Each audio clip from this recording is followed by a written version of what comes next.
ஒரு வாரம் கண்ணு தெரியாம இருக்க போற பொண்ண நிரந்தரமா கண்ணு தெரியாத மாதிரி பண்ணணும், அவ்வளவுதானே? ஆமா டாக்டர். அது ரொம்ப ஈஸியா பண்ணிரலாம்.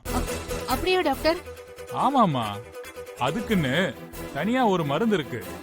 ஆனா அந்த மருந்தை யூஸ் பண்றது இல்லீகல். இந்த விஷயம் வெளியே தெரிஞ்சதுன்னா நான் ஜெயிலுக்கு போக வேண்டியதாயிடும். அதனால நான் இந்த மருந்தை கொடுக்கிற விஷயம் வெளியில தெரியாம நீங்க தான் பாத்துக்கணும். டாக்டர், இந்த விஷயம் வெளியே தெரிஞ்சா நாங்களும் தானே உள்ள போக வேண்டியதா இருக்கும். அதனால உங்களுக்கு அந்த பயமே வேண்டாம்.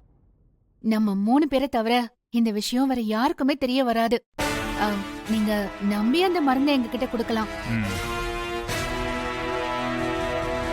இந்த மருந்துல ஒரு 20 ml எடுத்து அந்த பொண்ணோட உடம்புல இன்ஜெக்ட் பண்ணிட்டா போதும்.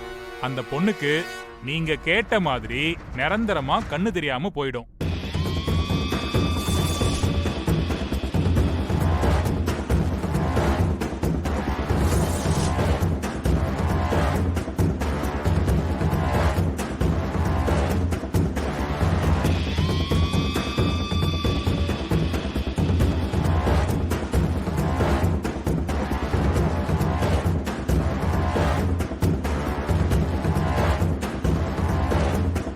இந்த மருந்தை நம்ம வாங்கிட்டு போறது ஓகே, இதை எப்படி நம்ம நந்தினிக்கு போட்டு விடுறது?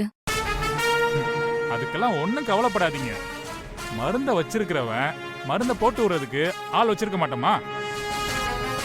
இந்த மாதிரி வேலைய பக்காவா செய்யறதுக்கு என்கிட்ட ஒரு ஹஸ்பண்ட் ஒய்ஃப் ஏஜென்ட் இருக்காங்க. அவங்க கிட்ட விஷயத்த சொல்லி இந்த மருந்தை கொடுத்துட்டா போதும்.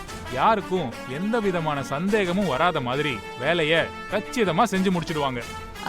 அப்படியே ஒரு ஆள் தான் டாக்டர் எங்களுக்கு வேணும். அவங்க எங்க இருக்காங்க? நீங்க அவங்கள தேடி போக வேண்டிய அவசியம்லாம் இல்ல. அவங்கள நீங்க சொல்ற இடத்துக்கு வர வைக்கிறேன். ஒரு நிமிஷம்.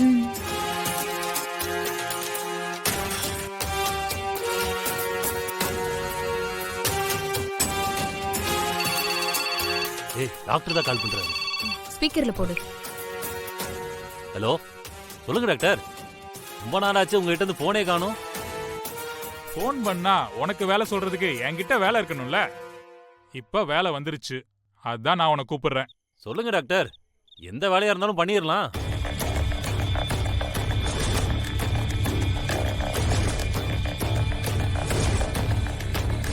ஓகே, செஞ்சிடலாம். ஆனா இந்த வேலைக்கான பேமெண்ட் கொஞ்சம் அதிகமா இருக்குமே, பரவாயில்லைன்னு கேட்டு சொல்லுங்க. அவங்களுக்கு ஓகேவா? ஒன்னும் பிரச்சனை இல்லையா? அப்போ ஓகே. நாங்க எங்க வரணும்? அவன் எங்க வரணும்னு கேக்குறான். கமலா ஹாஸ்பிட்டலுக்கு வர சொல்லிடுங்க. அப்படியே என் போன் நம்பரையும் அவங்களுக்கு அனுப்பி வச்சிருங்க. நாங்க நேர்ல பார்த்து மத்ததெல்லாம் பேசிக்கிறோம். உனக்கு கமலா ஹாஸ்பிட்டல் தெரியும்ல? தெரியும் டாக்டர். அங்க நேரா நீ போயிடு. அவங்க போன் நம்பரை உனக்கு அனுப்பி வச்சிடுறேன். நீ அந்த ஹாஸ்பிட்டலுக்கு போயிட்டு அவங்களுக்கு கால் பண்ணி பேசிக்கோ. Okay doctor. செம்ம அமௌண்ட் கிடைக்க போகுது.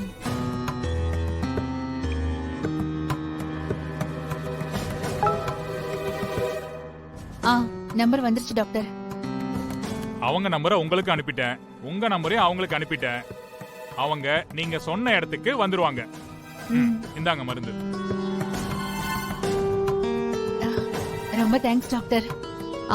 இருங்க, என்னங்க.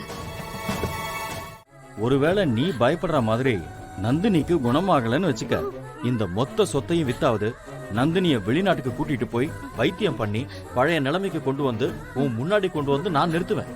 நீ எதுக்குமா கவலைப்படுற? என்ன பேசிட்டு இருக்கீங்க? யார் சொத்தை வித்து யாருக்கு வைத்தியம் பார்க்க போறீங்க?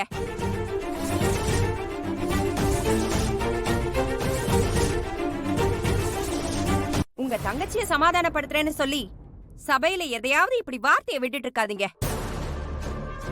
அப்புறம் நாளைக்கு இதுதான் சாக்குன்னு நீங்க சொன்னதையே புடிச்சுக்குவாங்க. அதான் டாக்டர் ஒரு வாரத்துக்குள்ள சரியாயிடும்னு சொல்லிருக்காங்கல்ல. அப்புறம் எதுக்கு தேவையில்லாம இந்த வீட்டு சொத்தை எல்லாம் வித்து வெளிநாட்டுக்கு கூட்டிட்டு போய் வைத்தியம் பாக்குறேன்னு சொல்லிட்டு இருக்கீங்க? அந்த டாக்டர் சொன்ன மாதிரி ஒரு வாரத்துக்குள்ள சரியாகலன்னா நம்ம ஊர்லயே இருக்கிற வேற டாக்டர் கிட்டயோ இல்ல வேற ஹாஸ்பிட்டல்லயோ போய் பார்க்கலாம். அத விட்டுட்டு ஆர்வ கோளாறுல இங்க வார்த்தையை விட்டுட்டு இருக்காதீங்க. கல்யாணி, இங்க எல்லாரும் என்ன பேசிட்டு இருக்கோம்? நீ என்னடானா சம்பந்தமே இல்லாம வந்து என்ன நம்ம பேசிட்டு இருக்க? உனக்கெல்லாம் கொஞ்சம் கூட விவசாயே இல்லையா? கொஞ்ச நேரம் உன் வாயை மூடிக்கிட்டு சும்மா இரு சொல்லிட்டேன். அதென்ன, இந்த வீட்ல நான் பேச ஆரம்பிச்சாலே ஆள் ஆளுக்கு என்ன வாய மூடு, அமைதியா இருன்னு என்னையே அடக்கிட்டு இருக்கீங்க. அப்போ என்னோட நியாயத்தை இந்த வீட்ல நான் பேசவே கூடாதுன்னு சொல்ல வரீங்களா? ஆமா, நீ நியாயத்தை பேசி அப்படியே கிழிச்சிருவ. உன் பக்கம் நியாயம்னு ஏதாவது பேசினா கூட பரவாயில்ல. ஆனா நீ எப்பவுமே அநியாயமா தானே பேசிட்டு இருக்க. என்னத்த அப்படி நான் அநியாயமா பேசிட்டேன்? இங்க பாரு, சுப்புலட்சுமி அவ பொண்ணுக்கு இப்படி ஆயிடுச்சேன்னு நினைச்சு அழுதுகிட்டு இருக்கா. நாங்க எல்லாரும் சேர்ந்து அவளை சமாதானப்படுத்திக்கிட்டு இருக்கோம். ஆனா நீ என்னடான்னா கொஞ்சம் கூட அறிவே இல்லாம இப்படி பேசிட்டு இருக்க. யார் அறிவில்லாம பேசிட்டு இருக்கா? சொல்லுங்க, யார் அறிவில்லாம பேசிட்டு இருக்கா? இத பாரு கல்யாணி, மத்த விஷயம் மாதிரி இது கிடையாது. நந்தினிக்கு இப்படி ஆயிடுச்சேன்னு எல்லாரும் சங்கடப்பட்டுக்கிட்டு இருக்கோம். இந்த நேரத்திலயும் நீ ஏதாவது தேவையில்லாம வில்லங்கமா பேசி பிரச்சனை உண்டு பண்ணிட்டு இருக்காத. ஓ, அப்ப நான் தான் இந்த குடும்பத்துல எல்லா பிரச்சனையும் பண்றேன்னு சொல்றீங்களா? ஐயோ, சொல்லுங்க, ஏன் சொல்ல மாட்டீங்க? ஆரம்பத்துல இருந்தே இந்த குடும்பத்துல தப்பா எது நடந்தாலும் அதுக்கு நான் தான் காரணம்னு சொல்லி மொத்த பழியையும் ஏன் மேலேயே போட்டு இந்த குடும்பமே பழகிட்டீங்க.